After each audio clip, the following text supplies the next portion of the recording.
Hello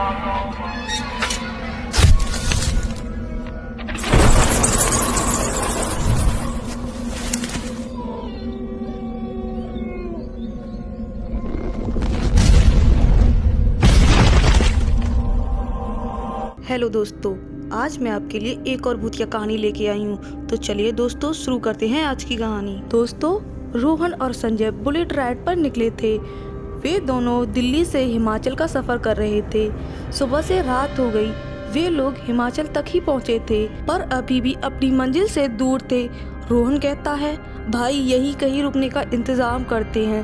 Sanjay कहता है, यहाँ तो दूर दूर तक कुछ नजर भी नहीं आ रहा, थोड़ा आगे चलते हैं, कुछ न कुछ जरूर मिलेगा। दोनों चिमला गांव के सरहद के अंदर आ गए थे। ये गांव वीराना था, लेकिन दूर से उन्हें एक बड़ी इमारत दिखी। दोनों उसी दिशा में चल पड़े। रात के अंधेरे में उन दोनों ने हॉर्न बजाया। बूढ़ा वॉचमैन अपने हाथ में एक लालटेन लेकर आया। रोहन कहता है, अरे अंकल, हमें रहने के लिए कोई कमरा मिलेगा क्या?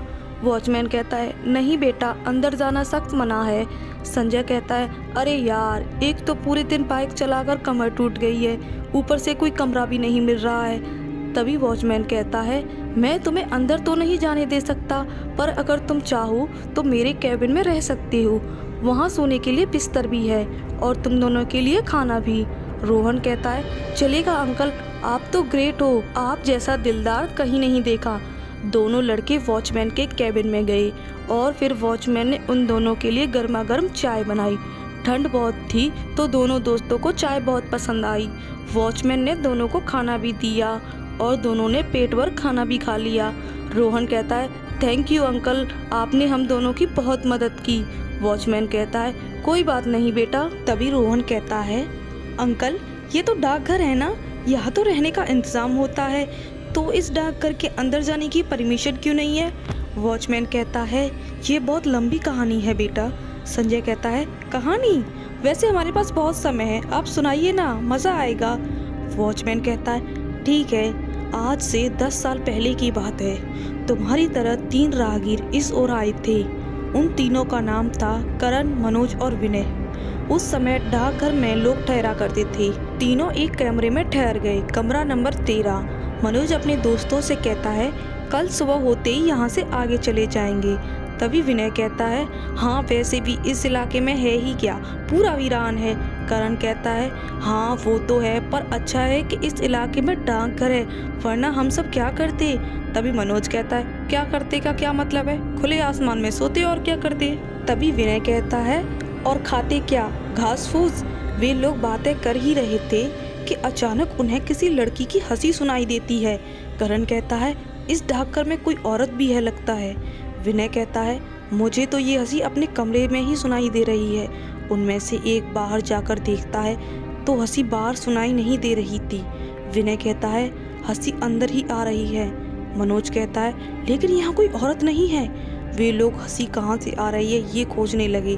तभी अचानक डाकघर की बिजली चली जाती है और उनके सामने वो लड़की थी, सुजान। सुजान का बस चेहरा ही नजर आ रहा था। मनोज कहता है, आप कौन हैं और हमारे कमरे में क्या कर रही हैं? सुजान हंसती रही और हंसते हंसते तीनों राहगीरों को मौत के घाट उतार दिया। अगली सुबह बस उन्हें उन तीनों की लाश मिली। रोहन कहता है, कौन है ये सुजान और उसका भूत इस डाकघर में कैसे आया और उसके साथ क्या हुआ?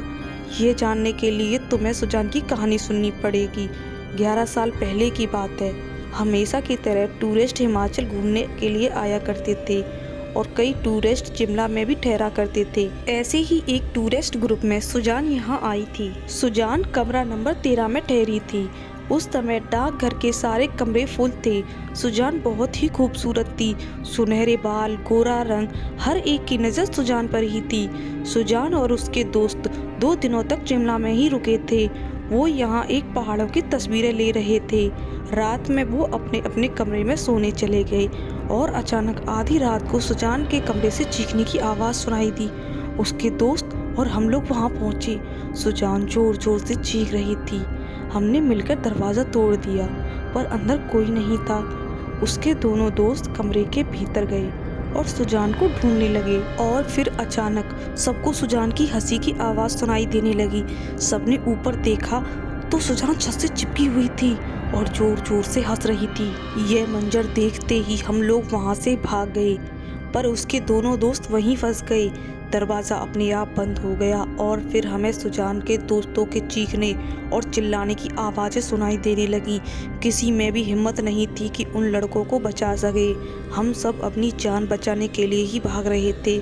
अगले दिन हमें सुजान और उसके दोनों दोस्तों की लाश मिली। दोनों दोस्तों का शरीर टुकड़े टुकड़े हो चुका था और सुजान का सर अलग था। पता नहीं उस कमरे में हुआ क्या था। तभी मनोज कहता है, ये तो बहुत अजीब हुआ, लेकिन सुजान के साथ आखिर हुआ क्या? वो भूत कैसे बनी? तभी वॉचमैन कहता है, पता नहीं, लेकिन उस दिन के बाद से जो भी इस डाकघर में रहने आया उन सब की बस लाशें ही मिली। चिमला के लोगों ने इस डाकघर को बंद कर दिया और यहाँ किसी को रहने की अनुमति नहीं है। संजय कहता है, अंकल जी आपको कुछ क्यों नहीं हुआ? वॉचमैन कहता है, क्योंकि मैं कभी रात में डाकघर के भीतर गया ही नहीं। रोहन कहता है, अंकल मुझे ये कहानी अधूरी सी लग रही है, मुझे जानना है कि सुजान के साथ उस कमरे में क्या हुआ। वॉचमैन कहता है, अब तो ये खुद सुजान ही जानती है, वैसे रात बहुत हो चुकी है, कुछ घंटे सो जाओ तुम दोनों। वॉचमैन गहरी नींद में सो गया और संजय और रोहन को नींद नहीं आ रही थी। वो लोग दबे पांव डाकघर की ओर बढ़ गए। डाकघर में अंधेरा था तो रोहन ने अपनी टॉर्च ऑन कर ली। रोहन कहता है, कमरा नंबर 13 ढूंढते हैं। उन लोगों ने कमरा नंबर 13 की तलाश की और कमरे के अंदर जाते ही दरवाज़ा अपने आप बंद हो गया। रोहन टॉर्च से देखने की कोशिश कर रहा था तो तभी उसके सामने एक औरत थी। दोनों की चीख सुनकर बूढ़े वॉचमैन की नींद खुल गई। वॉचमैन कहता है, हे भगवान, मना किया था मैंने इन्हें अंदर जाने से, लेकिन आजकल के बच्चे बड़ों की बात कहाँ सुनते हैं। वॉचमैन अपना सर पकड़कर बैठ गया क्योंकि वो जानता था कि संजय और रोहन की वो मदद नहीं कर सकता। डाकघर के अंदर जाना मौत को दावत देने के समान था। ना जाने ये भूतिया डाकघर और कितने लोगों की जान लेगा। तो दोस्तों, आपको कहानी कैसी लगी कमेंट करके ज़रूर बताएं और वीडियो को लाइक करें और हमारे चैनल को सब्सक्राइब भी करें। धन्यवाद।